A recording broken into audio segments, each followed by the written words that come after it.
Hello students, आज हम discuss करेंगे प्री आईएटीएस फिफ्थ। और ये प्री आईएटीएस जो टेस्ट फिफ्थ है, यहाँ से 11th क्लास का सिलेबस स्टार्ट होता है। तो जो हमारा सिलेबस है वो है प्राणियों में संरचनात्मक संगठन, मतलब स्ट्रक्चरल ऑर्गेनाइजेशन इन एनिमल्स। और उसमें जो हमारा पार्ट है वो है सिर्फ एनिमल टिश्यू, और दूसरा चैप्टर है बायोमोलिक्यूल, और थर्ड जो पार्ट है वो है डाइजेशन एंड एब्जॉर्प्शन। तो ओवरऑल 3 चैप्टर हैं सिलेबस में, structural organisation in animals that is tissue, और सेकेंड पार्ट है बायोमोलिक्यूल, एंड थर्ड पार्ट है डाइजेशन एंड एब्जॉर्प्शन। तो स्टार्ट करते हैं। फर्स्ट क्वेश्चन है, during elemental analysis of an animal tissue, when the tissue is fully burnt after drying it completely, the remnant obtained called as ash and that contain। तो जब हम किसी भी tissue को पूरी तरह से बर्न करते हैं in presence of sufficient amount of oxygen, तो जो रेमिनेंट पार्ट बचेगा वो एश कहलाएगा। और एश के अंदर कौन से एलिमेंट प्रेजेंट होते हैं? तो एश के अंदर इनऑर्गेनिक एलिमेंट होते हैं, और जो ऑर्गेनिक कंपोनेंट होते हैं टिश्यू के, ये during combustion CO2 and water vapours के फॉर्म में रिलीज हो जाते हैं। तो एश के अंदर इनऑर्गेनिक एलिमेंट प्रेजेंट होंगे। करेक्ट आंसर हो जाएगा सेकंड, राइट। नेक्स्ट क्वेश्चन है, the percentage composition of is higher in earth crust than the human body। तो कौन सा ऐसा एलिमेंट है जिसका परसेंटेज कंपोजिशन ह्यूमन बॉडी में हायर है, और कौन सा अर्थ क्रस्ट में ज्यादा है? तो हमें यहाँ फाइंड आउट करना है अर्थ क्रस्ट में कौन सा हायर है देन इन ह्यूमन बॉडी। तो कार्बन, ऑक्सीजन एंड नाइट्रोजन, ये तीनों एलिमेंट ह्यूमन बॉडी में हायर परसेंटेज में होते हैं और अर्थ क्रस्ट में लोअर होते हैं। बट कैल्शियम ऐसा है that is found in higher percentage in case of earth crust then human body. तो करेक्ट आंसर हो जाएगा calcium, and that is fourth. Next है, the correct statement regarding lecithin. Correct statement find out करना है, और वो भी regarding lecithin. Lecithin basically क्या है? अब फॉस्फोलिपिड है। तो इसमें क्या क्या होगा? It is commonly found in the cell membrane of animal cell and cell wall of plant. तो ये प्लांट सेल वॉल में नहीं है, अदरवाइज सेल मेम्ब्रेन में है। तो ये हो जाएगा incorrect. It is a kind of modified polysaccharide. It is not polysaccharide, it is a lipid. So incorrect हो जाएगा। It contain 2 glycerol and 3 fatty acids. इसमें 2 ग्लिसरॉल एंड 3 फैटी एसिड्स नहीं होंगे। It contain 1 glycerol and 2 fatty acids. So next है, it contain phosphoric acid and nitrogenous base. तो इसमें phosphoric acid होता है और नाइट्रोजनस बेस जो मटेरियल है वो होगा Colin. So means phospholipid contain phosphoric acid and nitrogenous base, that is nitrogen containing substance choline। तो करेक्ट स्टेटमेंट रिगार्डिंग लेसिथिन हो जाएगा फोर्थ। क्लियर। नेक्स्ट है, which amongst the following is not a heterocyclic compound. मतलब heterocyclic compound कौन होंगे? जिसमें ring में carbon के अलावा कोई अदर एलिमेंट भी हो। तो हेट्रोसाइक्लिक जो कंपाउंड है वो नाइट्रोजनस बेसेस होंगे। मींस साइटोसिन ये नाइट्रोजनस बेस है, हेट्रोसाइक्लिक कंपाउंड है। राइबोज एंड ग्लूकोज ये भी हेट्रोसाइक्लिक कंपाउंड है, बिकॉज इनके रिंग में कार्बन के अलावा ऑक्सीजन भी है। और cholesterol, it is not a heterocyclic compound. तो करेक्ट ऑप्शन हो जाएगा third, that is cholesterol. Clear. Next है, select the odd one amongst the following with respect to nitrogenous bases. तो इनमें से नाइट्रोजन बेसिस है एडेनिन, ये नाइट्रोजनस बेसिस है, cytosine, this is also nitrogenous base, and uracil, this is also nitrogenous base that found in RNA only. और जो thymidine है, it is a nucleoside, this is a nucleoside, और ये nucleoside बनेगा ribo sugar और thymine base के बीच में glycosidic bond बनने से। तो यहां पर thymidine, it is the nucleoside जो बनता है डीएनए में, मतलब डीऑक्सी राइबोस शुगर होगा और थाइमिन नाइट्रोजनस बेस होगा। तो ये न्यूक्लियोसाइड है, बाकी सबके नाइट्रोजनस बेसेस है। तो करेक्ट आंसर हो जाएगा थाइमिडीन। क्लियर? नेक्स्ट है select the correct pairs of alkaloid amongst the following. जो एल्केलॉइड्स होते हैं वो सेकेंडरी मेटाबोलाइट होते हैं, और सेकेंडरी मेटाबोलाइट जो एल्केलॉइड टाइप के हैं वो होंगे मॉर्फिन एंड कोडीन। तो करेक्ट आंसर हो जाएगा second, that is morphine and codeine. Clear? Next है assertion, lecithin and glycogen are often obtained in retentate, because lecithin जो है ये लिपिड है और ग्लाइकोजन पॉलीसैकेराइड है, तो दोनों बायोमैक्रोमोलिक्यूल है, सो रिटेंटेट में प्रेजेंट होंगे। स्टेटमेंट ये करेक्ट है। नेक्स्ट है lipids form vesicles on disruption and hence are water insoluble. तो लिपिड जो है वेसिकल्स बनाते हैं बिकॉज ये जैसे ही प्लाज्मा मेम्ब्रेन को डिसरप्ट करते हैं वेसिकल्स के फॉर्म में ऑर्गेनाइज हो जाते हैं, तो ये वाटर इनसोल्यूबल फ्रैक्शन बनाएंगे। तो ये भी सही है। तो करेक्ट आंसर हो जाएगा यहां पर स्टेटमेंट एंड रीजन दोनों ट्रू है, बट रीजन करेक्ट एक्सप्लेनेशन नहीं है, राइट? तो यहां करेक्ट ऑप्शन हो जाएगा both assertion and reason are true, but R is not the correct explanation of assertion, so second option हो जाएगा। क्लियर? नेक्स्ट है select an organic constituents that has the maximum average composition in cell।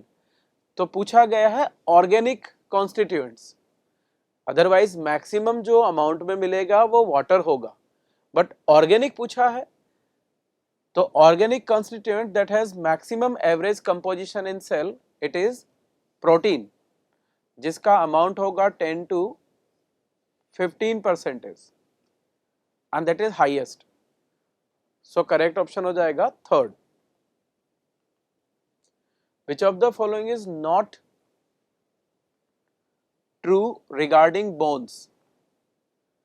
तो bone में hard and pliable matrix, bone के जो matrix होते हैं वो होते हैं नॉन प्लायबल, तो ये प्लायबल नहीं होंगे, बोन के मैट्रिक्स होंगे नॉन प्लायबल, तो ये यहां पर इनकरेक्ट स्टेटमेंट हो जाएगा। तो ऑप्शन होगा फर्स्ट, अदरवाइज बाकी के देख लेते हैं। Presence of osteocytes in lacunae, ये करेक्ट स्टेटमेंट है। Site of production of blood cells, ये करेक्ट स्टेटमेंट है। And matrix in the form of lamellae, means concentric layers के फॉर्म में प्रेजेंट होती है मैट्रिक्स बोन में, they are called as lamellae, तो ये भी करेक्ट स्टेटमेंट है। तो ऑब्वियसली इनकरेक्ट स्टेटमेंट हो जाएगा फर्स्ट, और आंसर भी होगा फर्स्ट। क्लियर? नेक्स्ट है presence of fibres secreting cells is not the characteristic feature of। तो फाइबर जो है ये मैट्रिक्स का पार्ट है, और कनेक्टिव टिश्यू में जनरली जो सेल्स होते हैं वो मैट्रिक्स प्रोड्यूस करते हैं और फाइबर भी प्रोड्यूस करते हैं, but in the given tissue कौन से ऐसे सेल्स हैं जो फाइबर सिक्रीट नहीं करते हैं?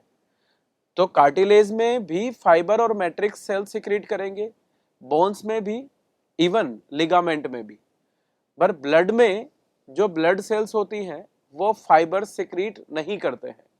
सो करेक्ट स्टेटमेंट हो जाएगा 4। In case of blood, the blood cells do not secrete fibres. Clear? Next है, how many of the following given in the box are not the secretion of ductless gland? Ductless gland means endocrine glands, और endocrine gland जो secretion produce करती है that is called as hormone. तो यहां हमें consider ये करना है कि कौन सा इनमें से हार्मोन है और कौन सा नहीं है। तो not the secretion of ductless gland कितने हैं या कितने हार्मोन नहीं है? तो इंसुलिन ये हार्मोन है, सलाइवा ये नहीं है, मिल्क भी नहीं है और सीबम भी नहीं है। So saliva, milk and sebum are the not the secretion of ductless gland. तो टोटल इनका नंबर है 3। तो करेक्ट ऑप्शन हो जाएगा सेकंड, मींस 3। क्लियर? नेक्स्ट है, select the correct option to complete the analogy, means proximal convoluted tubule PCT, और इसमें epithelium है सिंपल क्यूबॉइडल एपिथेलियम, राइट? उसी के अकॉर्डिंग देखना है moist surface of buccal cavity. तो moist surface of buccal cavity में कौन सा एपिथेलियम होगा ये फाइंड आउट करना है। और moist surface of buccal cavity में एपिथेलियम जो होती है वो स्ट्रेटिफाइड होती है, non keratinised stratified squamous epithelium होती है। और non keratinised stratified squamous epithelium ये कंपाउंड एपिथेलियम है। सो करेक्ट आंसर हो जाएगा third, that is compound epithelium. Clear है? नेक्स्ट है, choose the odd one. Odd find out करना है with respect to the specialised connective tissue. अब यहां पर स्पेशलाइज्ड कनेक्टिव टिश्यू कौन से होते हैं? तो स्पेशलाइज्ड कनेक्टिव टिश्यू होते हैं blood and lymph, that is fluid connective tissue, और दूसरे होते हैं स्पेशलाइज्ड कनेक्टिव टिश्यू में बोन्स एंड कार्टिलेज। तो स्पेशलाइज्ड कनेक्टिव टिश्यू होते हैं bones, blood and cartilage. Odd जो होगा वो लिगामेंट, बिकॉज लिगामेंट जो है डेंस रेगुलर कनेक्टिव टिश्यू है। सो करेक्ट ऑप्शन हो जाएगा fourth, that is ligament. Clear? Next है, select the incorrect match. Incorrect match आपको फाइंड आउट करना है। कोलेजिन, कोलेजिन है intercellular ground substance secreted by fibroblast cells, तो ये करेक्ट है। सेकेंड है trypsin, it is proteolytic enzyme जो प्रोटीन डाइजेशन में हेल्प करेगा, ये भी करेक्ट है। कैरोटिनॉइड्स पिगमेंट है and this pigment present in skin of vertebrates, ये रॉन्ग स्टेटमेंट है। स्किन ऑफ वर्टिब्रेट्स में मेलेनिन पिगमेंट होगा, सो ये इनकरेक्ट है। अदरवाइज एंटीबॉडीज प्रोवाइड इम्यूनिटी, ये भी करेक्ट स्टेटमेंट है। तो जो इनकरेक्ट मैच है वो third, that is carotenoids pigment present in skin of vertebrates, ये इनकरेक्ट है। सो करेक्ट ऑप्शन हो जाएगा थर्ड। नेक्स्ट है,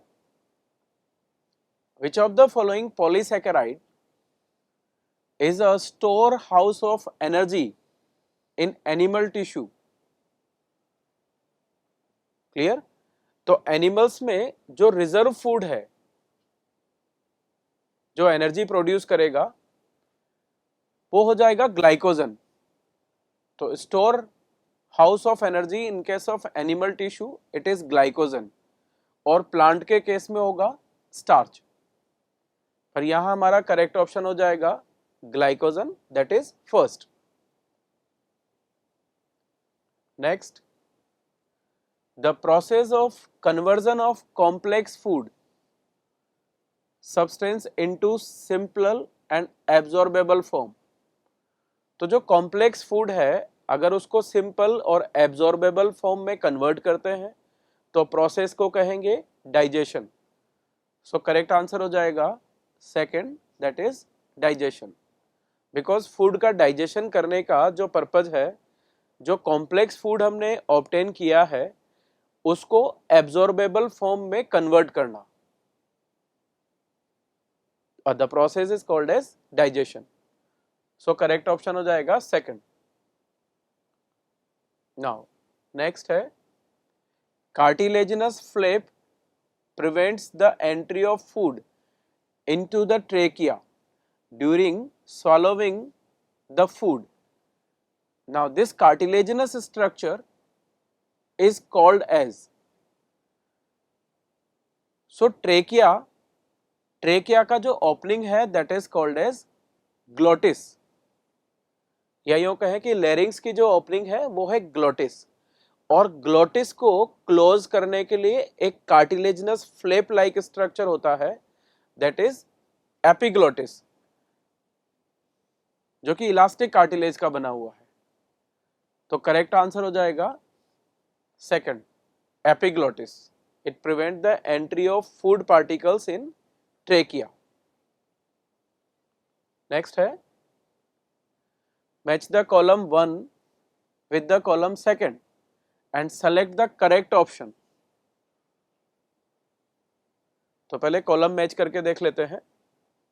cardiac portion of stomach, cardiac कौन सा होगा? तो कार्डियक पोर्शन ऑफ स्टमक है that receive the opening of oesophagus, means A third. Duodenum में, ड्यूडेनम ये पोर्शन है जिसमें ग्लैंड्स प्रेजेंट होती है, वो भी सब म्यूकोसा वाले रीजन में। जनरली जो ग्लैंड्स होती है वो म्यूकोसा वाले रीजन में होती है, पर ड्यूडेनम में सब म्यूकोसा में ग्लैंड्स होती है, and these glands are called as Brunner's gland,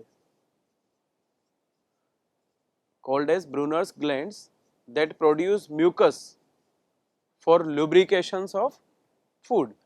तो ड्यूडेनम में सब म्यूकोसा में ग्लैंड होगी। Now pyloric portion of stomach, pyloric portion of stomach है that opens in duodenum, and oblique muscle layer, oblique muscle layer present होती है in the wall of stomach. तो correctly अगर match करेंगे तो correct option हो जाएगा सेकंड, ए को मैच किया थर्ड से, फिर बी का करेक्ट ऑप्शन है 4, C 1, and oblique muscle layer D को मैच करेंगे सेकंड के साथ, तो करेक्ट ऑप्शन हो जाएगा सेकंड। क्लियर है? नेक्स्ट है, epithelium of visceral organs is known as. तो जो विसरल ऑर्गन को कवर करेगा, एक्सटर्नली सराउंड करेगा, ऐसे एपिथेलियम को कहेंगे मीजोथेलियम, और ये मीजोथेलियम जो है वो simple squamous type of epithelium है। सो करेक्ट आंसर हो जाएगा सेकंड। नेक्स्ट है assertion, majority of mammals including human being have diaphyodont dentition, means ऐसे टीथ जो दो बार आते हैं, मिल्क टीथ होते हैं और फिर वो रिप्लेस होते हैं परमानेंट टीथ के थ्रू, सो कॉल्ड एज डायफाइडेंट। और रीजन दिया हुआ है, they form 2 set of teeth during their life, a set of deciduous teeth replaced by a set of permanent teeth। तो जो मैमल्स के टीथ हैं डायाफायोडंट, उसका करेक्ट एक्सप्लेनेशन भी है रीजन वाला स्टेटमेंट। सो करेक्ट ऑप्शन क्या हो जाएगा? Both assertion and reason are true and reason is the correct explanation of assertion। तो करेक्ट ऑप्शन हो जाएगा फर्स्ट। क्लियर है? Next, the structural and functional unit of liver. तो लिवर के जो स्ट्रक्चरल एंड फंक्शनल यूनिट हैं they are called as hepatic lobules. And hepatic lobules are surrounded by Gleason's capsule and they possess hepatic cells. So the structural and functional unit of liver is called as hepatic lobule. So correct option है third. The opening of hepatopancreatic duct into the duodenum, it is guarded by। तो हेपेटोपेंक्रियाटिक duct जो है ये duodenum में open होगी। सो this is like duodenum,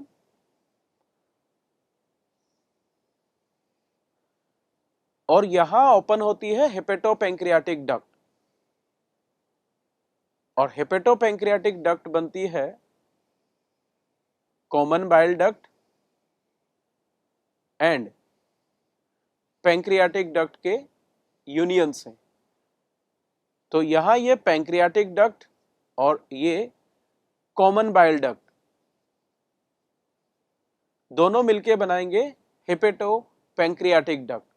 तो हेपेटोपेंक्रियाटिक duct ये वाला डक्ट है, हेपेटोपेंक्रियाटिक डक्ट, और इसकी ओपनिंग होती है ड्योडेनम में। So this is duodenum.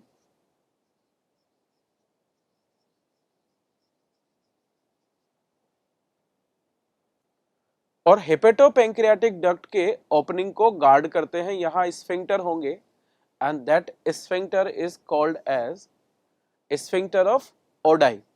So this is called as sphincter of Oddi. So correct option हो जाएगा third, that is sphincter of Oddi. Clear? Next है, choose the incorrect statement from the options given below. और first option है liver is the largest gland of the human body, ये correct option है। Now saliva is mainly produced by 3 salivary glands, और यहां पे 3 नहीं होगा, ये सलाइवरी ग्लैंड्स होते हैं 3 पेयर्स। तो पेयर्ड होते हैं ये। तो saliva is produced by 3 pair of salivary glands that are present just outside the buccal cavity. तो ये सेकंड स्टेटमेंट इनकरेक्ट हो जाएगा और ऑप्शन होगा हमारा second. Clear?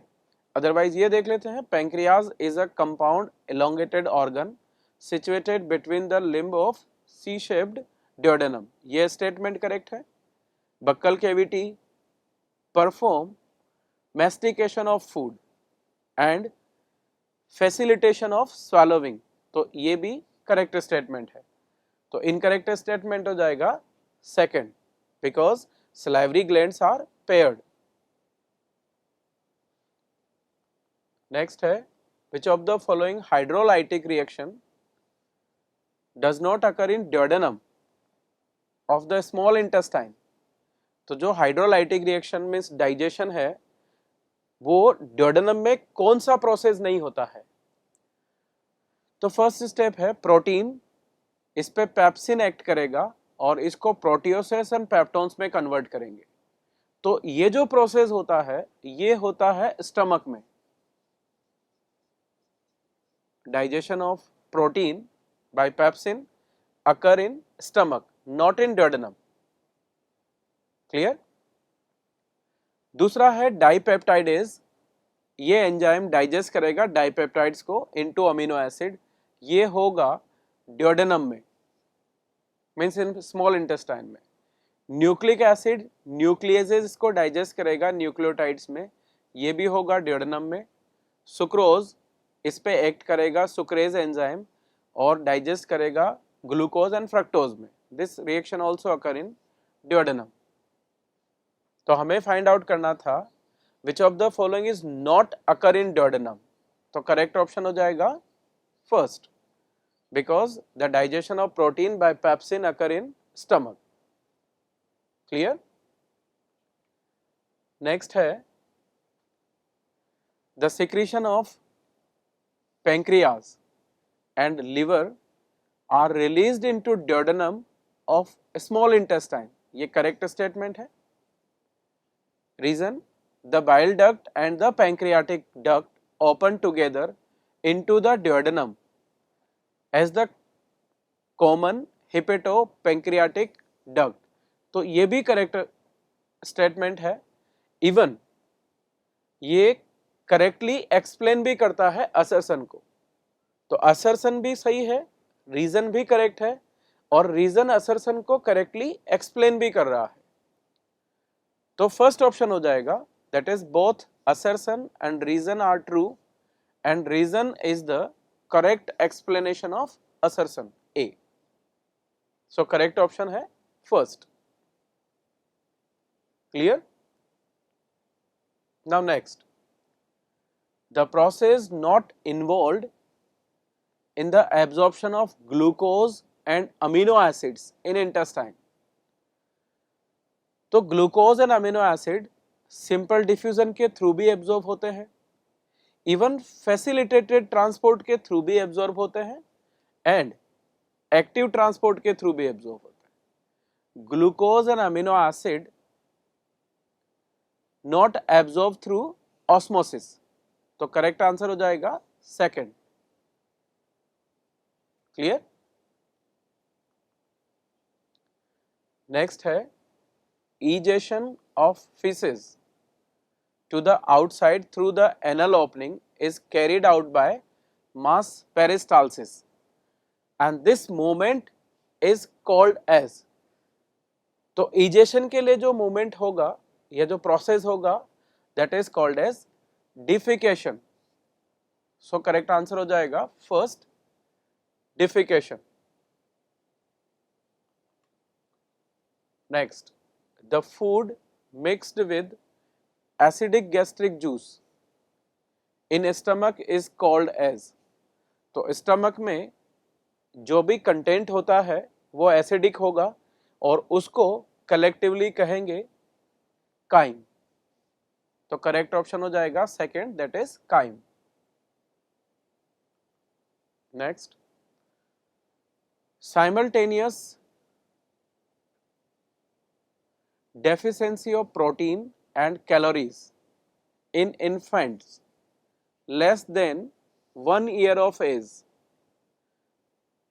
causes protein energy malnutrition। तो ये जो प्रोटीन एनर्जी मेल न्यूट्रिशन है इन लेस देन 1 ईयर, कंडीशन को कहेंगे मेरास्मस। क्योंकि प्रोटीन और कैलोरी दोनों की डेफिशिएंसी होगी in less than 1 year of age, तो उसको कहेंगे marasmus. And above 1 year of age होगा और डेफिशिएंसी सिर्फ प्रोटीन की होगी, कैलोरी की नहीं, तो उसको क्वाशिओर्कर कहेंगे। सो करेक्ट आंसर हो जाएगा second, that is marasmus. Next है vomiting is a reflex action controlled by vomit centre and vomit centre present in. तो वॉमिट सेंटर प्रेजेंट होता है मेडुला ऑब्लोंगेटा में। सो करेक्ट आंसर हो जाएगा second, that is medulla oblongata. Clear? Next है which of the following structure of protein is absolutely necessary, structure of protein is absolutely necessary for many biological activities। तो जो biological active structure होता है out of primary, secondary, tertiary and quaternary, So tertiary structure is a biological active structure that able to perform biological activities. तो correct answer हो जाएगा third, that is tertiary, right. Next, comprehend the given statement and select the correct option. The correct option find out करना है.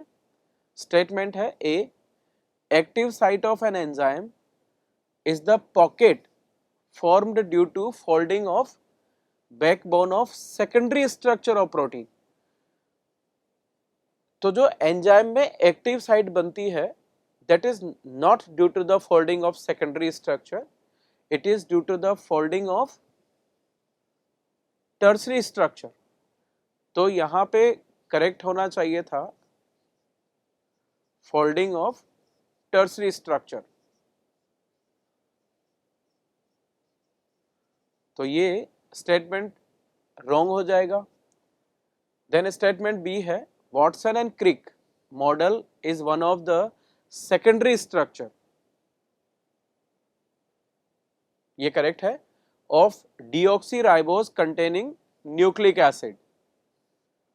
So DNA का जो structure दिया था Watson and क्रिक ने वो BDNA का था और वो राइट हैंडेड स्ट्रक्चर था, दैट इज सेकेंडरी स्ट्रक्चर. तो ये स्टेटमेंट हो जाएगा करेक्ट. तो ए स्टेटमेंट रॉन्ग है और बी स्टेटमेंट करेक्ट है. सो फोर्थ ऑप्शन सही हो जाएगा. Only statement B is correct.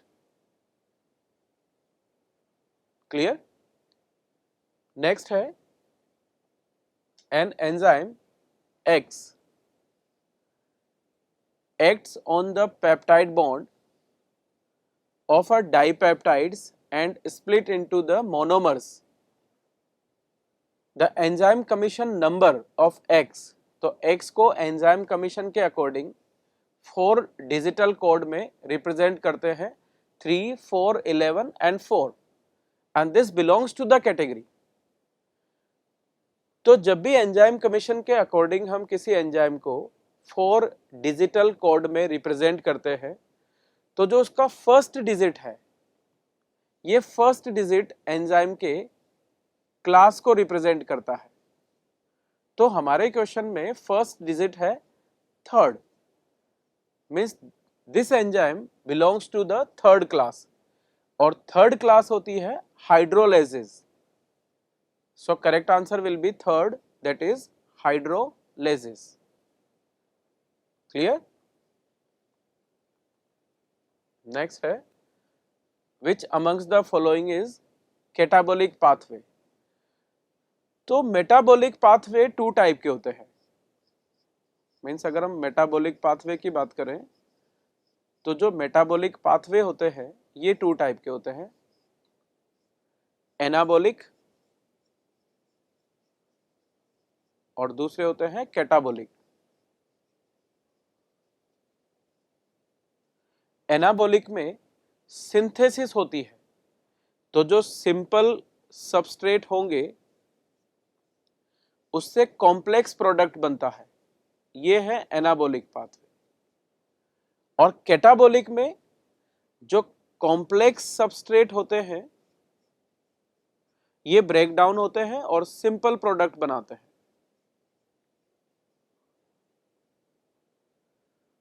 तो कैटाबॉलिक पाथवे का एग्जाम्पल कौन कौन होंगे जहां पे कॉम्प्लेक्स सबस्ट्रेट से सिंपल प्रोडक्ट बनेंगे.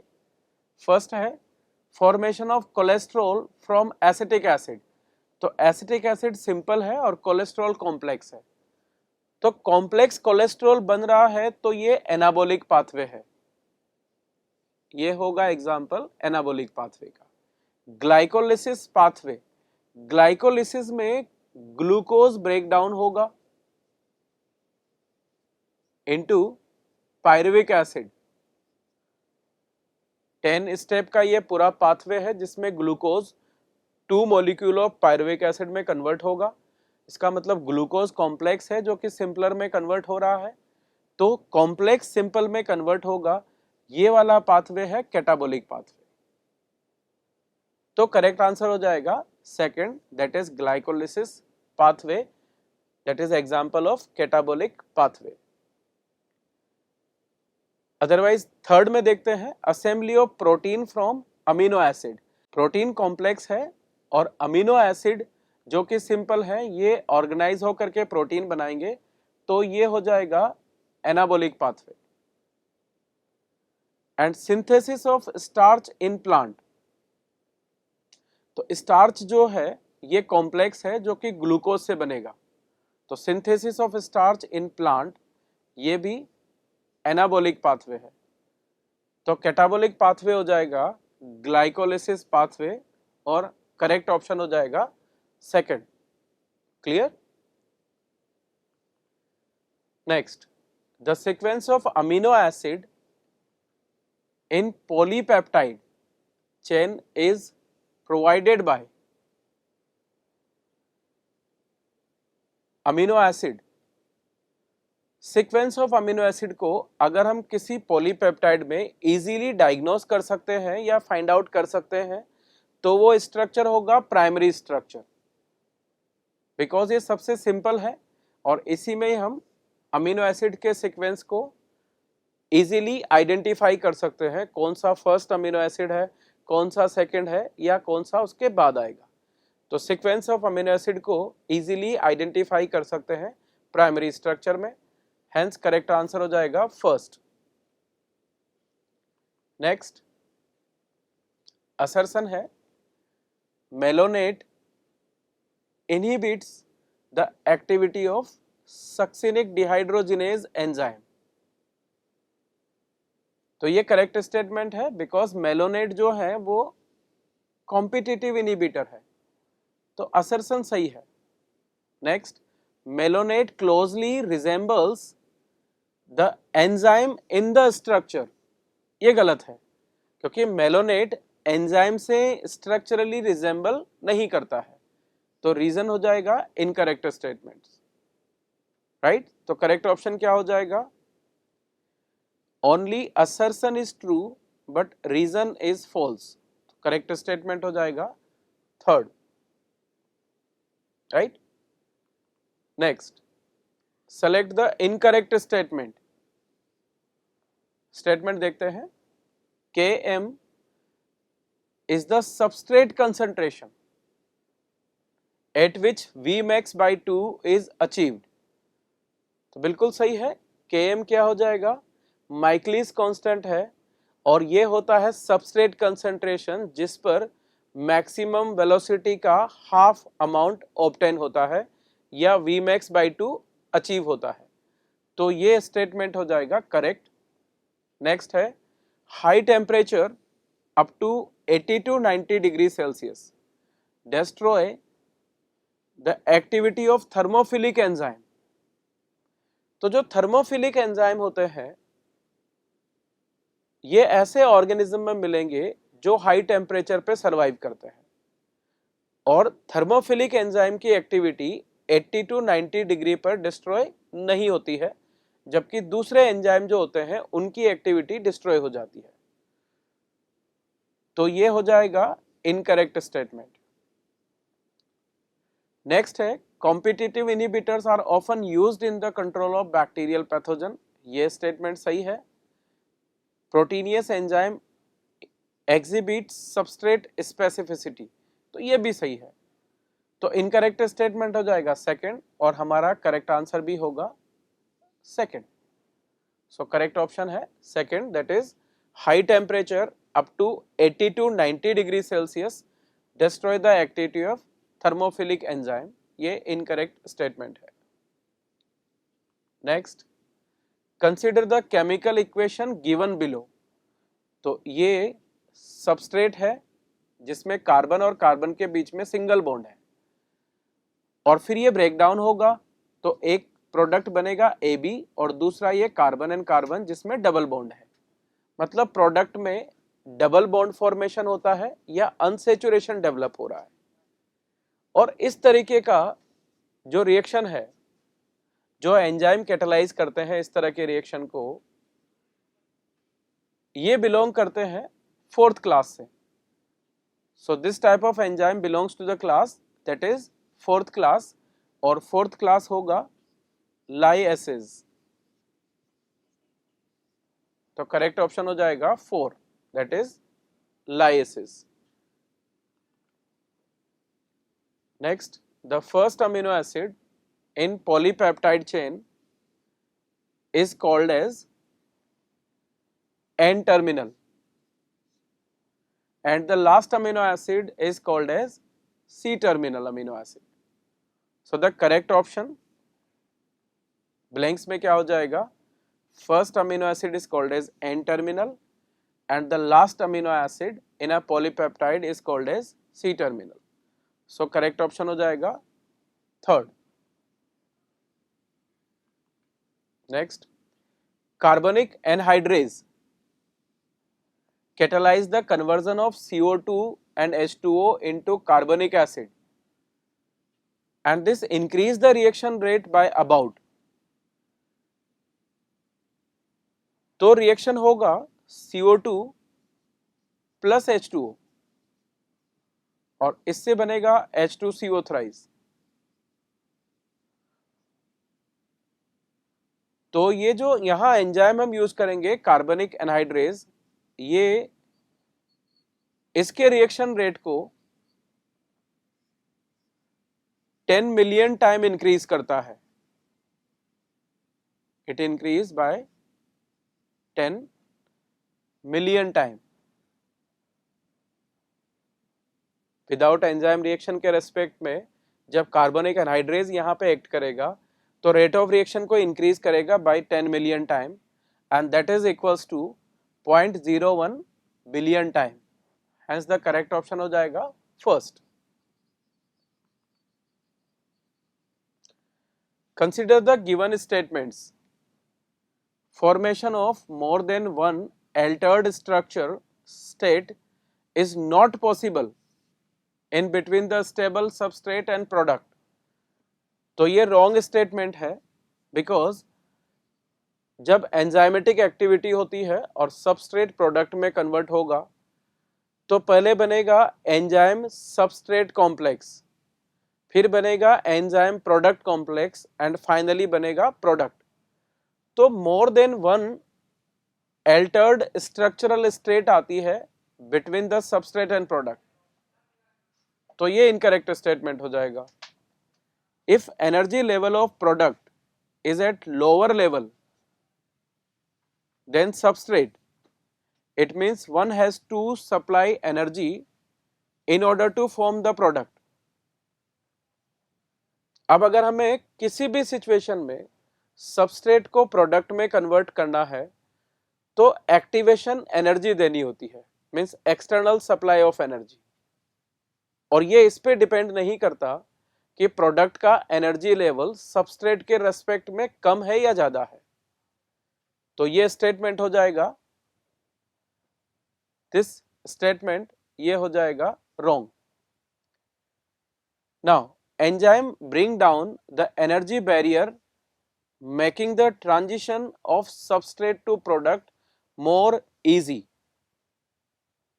तो जब एंजाइमेटिक रिएक्शन होते हैं सबस्ट्रेट प्रोडक्ट में कन्वर्ट होगा तो एक एनर्जी बैरियर क्रॉस करना होता है and that is called as activation energy. तो एंजाइम एक्टिवेशन एनर्जी को, that energy barrier is called as activation energy. तो एंजाइम इसी एक्टिवेशन एनर्जी को कम करके रेट ऑफ रिएक्शन बढ़ाते हैं. तो ये स्टेटमेंट हो जाएगा करेक्ट. तो out of A, B and C only C statement is correct. तो हमें करेक्ट ऑप्शन फाइंड आउट करना है. How many statements are correct? तो करेक्ट है only C statement, right. Next है, select the graph amongst the following that shows change in substrate concentration on enzymatic activity on y-axis. तो यहाँ पर y-axis पर enzymatic activity लिया है और x-axis पर है substrate concentration. तो जैसे जैसे substrate concentration increase करते हैं velocity increase होती है और एक particular point पे जाने के बाद ये मैक्सिमम वेलोसिटी गेन कर लेता है और इसके बाद वेलोसिटी इंक्रीज नहीं होती। तो यहां आ जाएगा V max। तो वेलोसिटी एंड सबस्ट्रेट कंसंट्रेशन के अकॉर्डिंग करेक्ट ग्राफ हो जाएगा थर्ड, राइट। सो करेक्ट ऑप्शन हो जाएगा थर्ड। नेक्स्ट है select the correct options. NADP and NAD ये क्या है? तो NADP और NAD जो है ये होते हैं, these are NADP और NAD non protein part of enzyme है। नेक्स्ट है राइबोजाइम। तो राइबोजाइम एंजाइम है और ये न्यूक्लिक एसिड से बने हैं। तो राइबोजाइम ये हो जाएंगे nucleic acid with catalytic power. Next है एपोएंजाइम। एपोएंजाइम होता है protein part of an enzyme. Clear? Because apoenzyme और non protein part of enzyme मिलकर के होलो एंजाइम बनाते हैं। So apoenzyme is protein part of an enzyme. Next है peroxidase. तो पेरोक्सीडेज में हीम जो है ये होगा, haem is the prosthetic group. तो करेक्ट ऑप्शन क्या हो जाएगा? ए को मैच करेंगे फोर्थ से, तो ये ए फोर्थ, राइबोजाइम 3, तो बी को मैच करेंगे थर्ड से, एपोएंजाइम ये हो जाएगा second, that is protein part of enzyme, and peroxidase ये हो जाएगा फर्स्ट। सो करेक्ट ऑप्शन हो जाएगा second. Clear? Now next, which of the following cofactor form coordination bond with the side chain at the active site of an enzyme? तो जो cofactor होते हैं metal ion that form coordination bond, तो इसमें metal ion है zinc.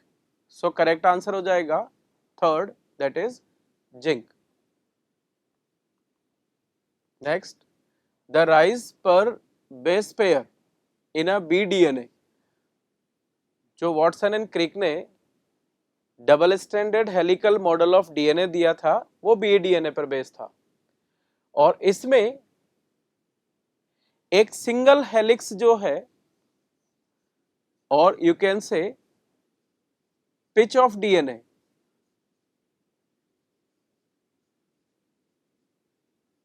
जिसमें total 10 base pairs होते हैं, उसका लेंथ होता है 3.4 नैनोमीटर, और 2 बेस पेयर या पर base pair means 10 base pair होते हैं 3.4 नैनोमीटर, तो पर बेस पेयर कितना हो जाएगा? पर बेस पेयर जो डिस्टेंस होगा या राइज होगा वो हो जाएगा 3.4 नैनोमीटर